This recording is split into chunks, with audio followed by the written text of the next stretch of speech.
Pandemik COVID-19 telah mewajibkan kelas atas talian bagi memastikan kesihatan rakyat terjamin.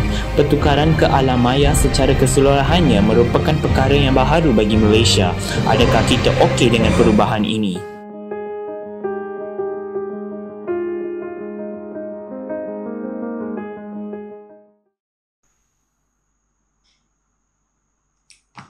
Oh, hai hadirin sekalian.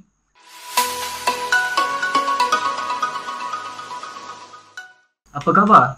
Saya berharap semua berada dalam keadaan sihat dan sejahtera. Di samping mengharungi pandemik COVID-19 yang sedang kita lalui ini, saya juga sihat belaka dan apa yang hadir lihat saya buat tadi, saya baru habis kelas atas talian. Ya, hampir keseluruhan negara pada masa kini telah berubah ke alam maya di mana semua sekolah ditutup tetapi pembelajaran masih diteruskan secara atas talian. Alternatif pembelajaran atas talian ini merupakan satu langkah bagi memutuskan rangkaian COVID-19 dan bagi memastikan dunia pembelajaran masih diteruskan. Namun, adakah alternatif ini berkesan secara 100% kepada murid dan pelajar? Mari kita kaji. Selamat sejahtera saya ucapkan kepada Encik Faizul selaku pensyarah bagi subjektivitas, penonton yang dikasihi dan ahli-ahli kumpulan seperjuangan saya. Dalam kajian projektivitas kami yang berdasarkan situasi hari ini perlu dikaji untuk rujukan masa hadapan merupakan satu inisiatif bagi memastikan kita sebagai warga globalisasi peka dengan isu-isu semasa. Dengan senang hati, saya dan kumpulan saya hendak membentangkan tajuk tugasan yang diberi dalam kajian ini iaitu cabaran pembelajaran atas talian. Saya berharap ulasan kami dapat menambah sedikit banyak ilmu para penonton dalam kajian projektivitas kami ini. Malang tidak berbau. Peribahasa ini sesuai dikaitkan untuk situasi ini kerana tidak pernah dijangka ataupun tidak pernah berlaku sebelum ini dalam sejarah. Semua sekolah di Malaysia dan majoriti negara di dunia terpaksa ditutup serentak disebabkan penularan virus yang dikenali sebagai COVID-19. Sebelum kita tahu, Perintah Kawalan Pergerakan PKP telah dilaksanakan di Malaysia dengan ketat bagi memutuskan wabak COVID-19. Pandemik ini memberikan kesan kepada semua aspek kehidupan kita seperti kesihatan diri, pekerjaan dan sebagainya. Dunia pendidikan juga tidak terkecuali dalam aspek yang terjejas dalam situasi ini. Jadi, kumpulan kami telah pun mengadakan soalan selidik dengan sebilangan responden bagi mengetahui kebolehan dan kekurangan pembelajaran atas talian ini.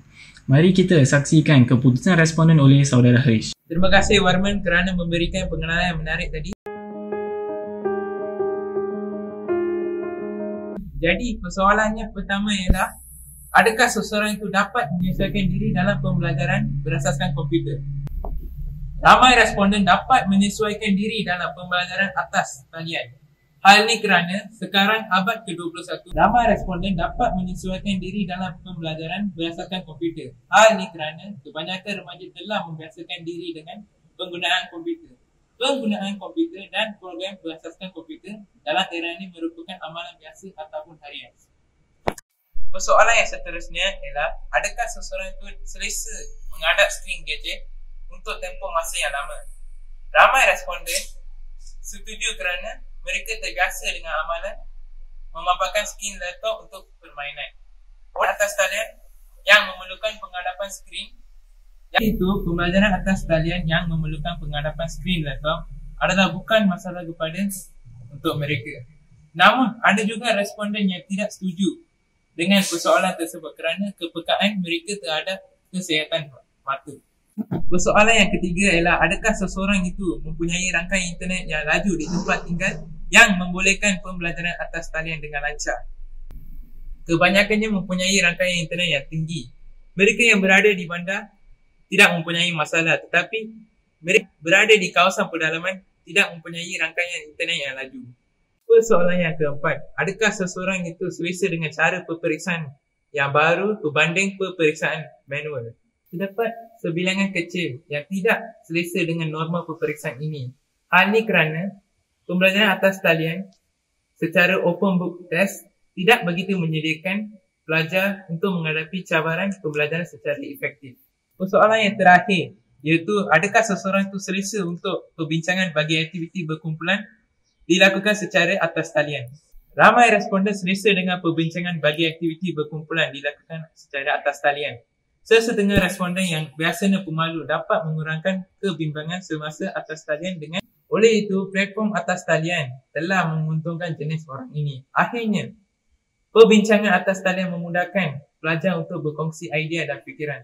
Persoalan-persoalan seterusnya disambungkan oleh rakan saya, Tuan Amirul. Assalamualaikum warahmatullahi wabarakatuh. Saya Tuan Amirul Hazim. Saya di sini untuk meneruskan perjuangan rakan saya Harish dalam menjawab persoalan-persoalan perbincangan kita pada hari ini, iaitu pembelajaran secara atas talian.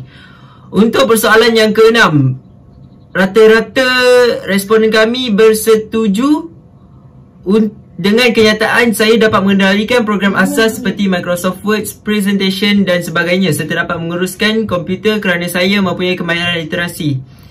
Hal ini kerana ini dapat membantu para pelajar meneroka asas teknologi maklumat dengan adanya aplikasi tersebut, dan seterusnya mereka dapat menguasainya, yang mana mereka akan kerap menggunakan aplikasi-aplikasi tersebut di alam pekerjaan mereka nanti. Seterusnya, untuk menjawab persoalan ke-7, pengurusan masa dengan pembelajaran secara atas talian tidak terganggu dengan aktiviti harian saya. Kebanyakan respon yang kami dapat ialah neutral dan sangat sedikit untuk sangat setuju. Hal ini kerana mungkin mereka dapat menyesuaikan diri dengan gaya baru atau menyesuaikan diri dengan pembelajaran secara atas talian sambil meneruskan rutin-rutin harian mereka, seperti meluangkan masa bersama ahli keluarga ataupun membantu ibu bapa mereka menyiapkan kerja rumah.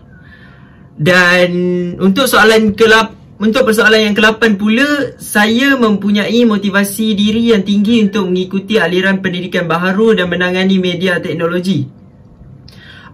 Respon tertinggi yang kami dapat ialah neutral dan sebahagian besarnya bersetuju dengan kenyataan tersebut.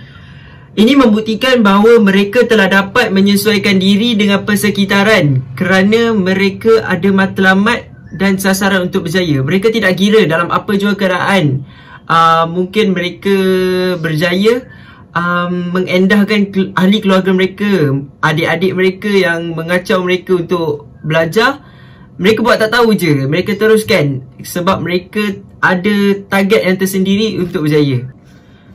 Baik, untuk menjawab persoalan yang ke-9, iaitu saya selesa belajar dalam kesunyian tanpa sembangan dan perbincangan rawak antara kawan dan pengajar. Rata-rata responden kami yang kami perolehi, mereka bersikap neutral. Ini menunjukkan bahawa mereka mempunyai disiplin diri yang kukuh dan dedikasi untuk belajar. Tetapi ramai juga responden kami sangat-sangat tidak selesa dengan kaedah pembelajaran sebegini. Hal ini kerana mereka ingin berkomunikasi dengan pensyarah secara terus, secara face to face. Hal ini dapat membantu menjawab persoalan yang mereka ingin tanya dengan lebih mendalam. Okey, baik. Bagi menjawab persoalan yang terakhir, persoalan ke-10. Persoalan ke-10, saya tidak risau dengan kelunturan kemahiran bersosial dengan orang ramai. Kesan daripada pembelajaran bersendirian secara atas talian. Majoriti responden kami tidak risau dengan kenyataan tersebut kerana dalam aplikasi seperti Zoom, Microsoft Teams, terdapat kemudahan voice call ataupun ruangan sembang yang di mana pengguna-pengguna atau para pelajar boleh berkomunikasi secara terus menggunakan kemudahan yang disediakan. Jadi mereka tidak perlu risau tentang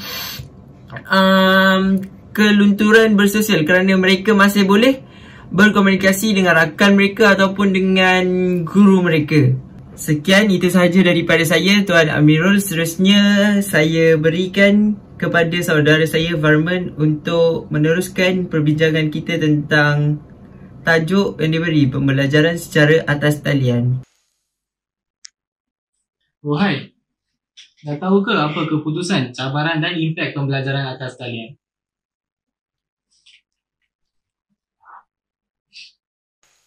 Terima kasih saudara Harish dan Tuan untuk ulasan yang menarik tadi. Jadi secara kesimpulan, pembelajaran atas talian sangat baru bagi dunia ini di mana majoriti negara di dunia terpaksa ditutup sekaligus kerana penularan virus yang dikenali sebagai COVID-19. Pada masa ini tidak ada penyelesaian lain untuk maju dalam pembelajaran kami selain pembelajaran atas talian. Jadi setiap pelajar harus mengatasi dan berusaha sebaik mungkin untuk mengikut arus sehingga wabak ini terkendali. Oleh itu, untuk menjadikan pembelajaran atas talian ini lebih bermakna, terdapat beberapa cadangan yang dapat dilaksanakan untuk sistem pembelajaran atas talian ini. Antaranya, pengajar mesti menetapkan norma di mana pelajar dapat membincangkan dengan mereka norma-norma yang menyokong pembelajaran berkesan atas talian. Kerana mengajar pelajar atas talian ini berbeza daripada pembelajaran face-to-face. Oleh itu, perbincangan antara pengajar dan pelajar ini harus merangkumi topik-topik seperti pakaian sesuai, bila hendak mute dan unmute, bila hendak menggunakan chat, bila hendak mengangkat tangan untuk memberikan sumbangan, cara menyokong cadangan dan apa yang harus dilakukan ketika kelas direkodkan. Selain itu, pengajar harus memastikan bahawa kandungan dapat diakses, bererti mengetahui bahawa pelajar tidak boleh sekali-kali mengimbas dokumen kerana tidak dapat dibaca oleh pembaca skrin yang dilengkapkan atas talian. Oleh itu, guru atau pensyarah mesti memastikan bahawa kandungannya dapat diakses dengan menggunakan dokumen sumber yang dapat diakseskan atau membuat kandungan baru dengan mempertimbangkan kebolehaksesan.